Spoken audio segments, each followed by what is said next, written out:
आपण पाहत आहात बागलाण वृत्तांत, खबरबात महाराष्ट्राची।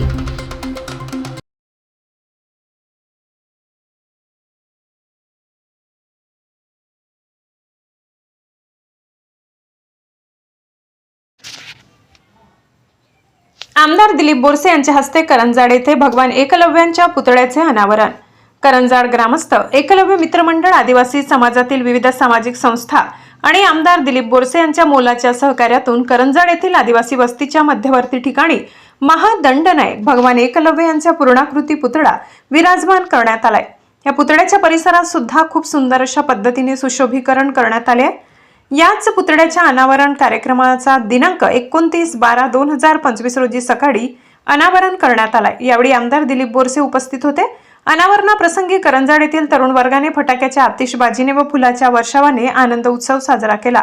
यावेळी एका छोट्याशा सभेचे आयोजन करण्यात आले होते।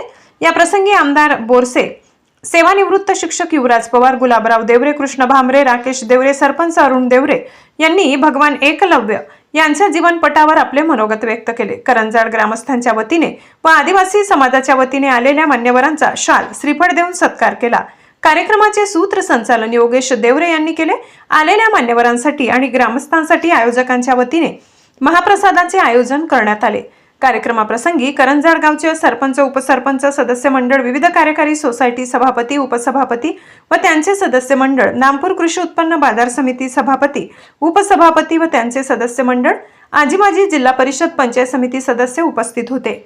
या कार्यक्रमाप्रसंगी मालेगाव तालुक्यातील विविध एकलव्य सामाजिक संघटनेचे अध्यक्ष व त्यांचे पदाधिकारी तसेच बागलाण तालुक्यातील विविध गावातील एकलव्य सामाजिक संघटनेचे अध्यक्ष व त्यांचे पदाधिकारी मोठ्या संख्येने उपस्थित होते। या कार्यक्रमात करंजाड व परिसरातील महिला वर्गांची उपस्थिती लक्षणीय होती। करंजाड गावात भगवान एकलव्य यांचा पुतळा व्हावा यासाठी तसेच या पुतळ्याचा अनावरण कार्यक्रम मोठ्या थाटात व्हावा यासाठी करंजाड येथील तरुण बांधवांनी आपले मोलाचे योगदान दिले। बागलाण वृत्तांतासाठी विभागीय संपादक संदीप गांगुर्डे। आणि योगायोगाने काही आता दाभाडी मतदारसंघातील कार्यकर्ते इथं भगवान एकलव्याच्या पुतळ्याच्या अनावरण प्रसंगी उपस्थित राहिले। आपल्या गावातील आजी-माजी सरपंच, सोसायटीचे सरपंच, जुने जाते शेतकरी आणि बंधू आणि भगिनींनो, आपल्या या बागलाण तालुक्यात प्रामुख्याने सर्व समाजाला घेऊन काम करत असताना आपला हा बागलाण तालुका आदिवासी बहुल मतदारसंघ असल्यामुळे सर्व समाजाला न्याय देण्याचं काम गेल्या 40 वर्षापासून तुमच्या आशीर्वादाने आपण करत आहोत। आणि योगायोगाने आज या वंशातील लोक महादेव पार्वतीची पूजा करून भगवान एकलव्य हा सतत पूजा करायचा आणि पूजा करत असताना आपले आदिवासी लोक महादेव पार्वतीला मानायचे आणि महादेव पार्वतीला मानत असताना भगवान एकलव्याला सुद्धा महादेव पार्वती प्रसन्न झाला। म्हणून पूर्वजांपासून आपण भगवान विष्णूचे अवतार भगवान एकलव्याला मानतो आणि त्याचा पुतळ्याचं अनावरण आज आपल्या करंजाड गावामध्ये करण्यात आलं। मी मनापासून सर्व गावकऱ्यांना, सरपंच, उपसरपंच, पोलीस पाटील आणि सर्व तरुण मित्रांना धन्यवाद देतो। ही एक चांगली संकल्पना आपल्या या गावामध्ये त्यांनी राबवली। मागच्या काही दिवसापूर्वी तरुण मित्र माझ्याकडे आले आणि त्यांनी मला सांगितले की आम्हाला भगवान एकलव्याच्या पुतळ्याचं अनावरण करायचं आहे, उद्घाटन करायचं आहे। आणि योगायोगाने मी आल्यानंतर सर्व तरुण कार्यकर्ते एकत्र आले आणि त्या दिवशी जागा दाखवली आणि जागा दाखवल्यानंतर सर्वांच्या संमतीने भगवान एकलव्याचा पुतळा आपल्याला इथं विराजमान करायचा आहे आणि त्याचा आपण त्या दिवशी शुभारंभ केला। बागलाण तालुक्याचा इतिहास पाहिला तर काही वर्षापासून ज्या संकल्पना नव्हत्या त्या संकल्पना आणल्याचं काम या 40 वर्षाच्या कालावधीमध्ये माझ्यासारखा कार्यकर्ता करत आहे। मग शेतकऱ्यांच्या असू द्या, दीनदलित आदिवासींच्या असू द्या, गावाचे अनेक प्रश्न असू द्या, पण जो समाज वर्षानुवर्ष किचपत चाललेला आहे, बाजूला फेकला आहे, त्यांना प्रवाहात आणण्याचं काम आपल्याला करावं लागेल.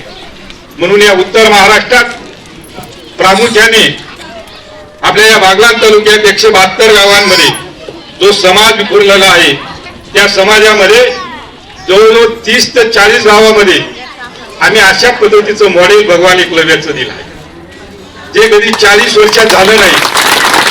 ते गेल्या 5 ते 10 वर्षापासून आम्ही आतापर्यंत 30 ते 40 गावामध्ये अशा पद्धतीचं भगवान एकलव्याच्या पुतळ्याचं अनावरण केलं आहे.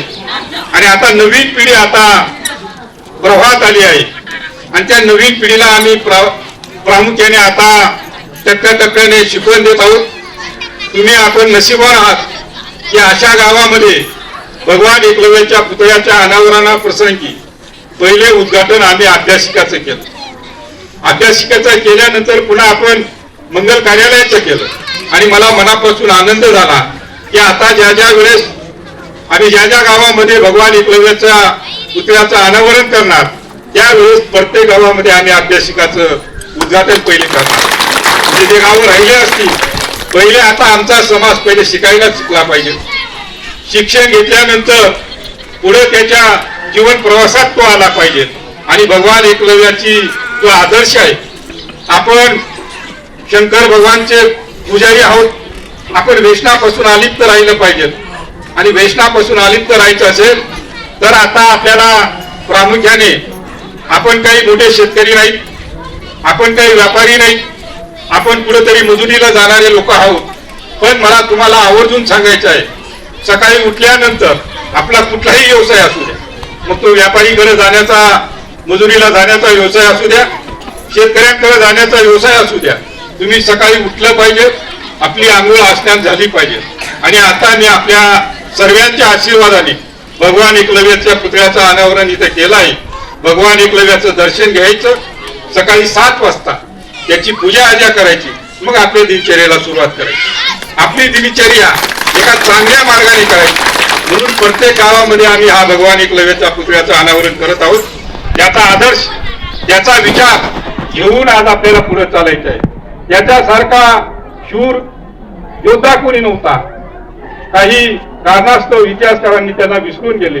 त्या इतिहासकारांना जागृत करण्यासाठी नवीन पिढीच्या माध्यमातून आपल्याला भगवान एकलव्याच्या माध्यमातून नवीन एकलव्य प्रत्येक वस्तीमध्ये घडवायचे आहेत. मग तो अभ्यासात असू द्या, तो व्यापारात असू द्या, तो शेती व्यवसायात असू द्या, तो शिक्षणात असू द्या, त्याच्यात कलियुगातला एकलव्य आपल्याला तयार करायचा आहे. म्हणून माझ्या सर्व समाज बांधवांना कळकळीची विनंती आहे की आता आपल्याला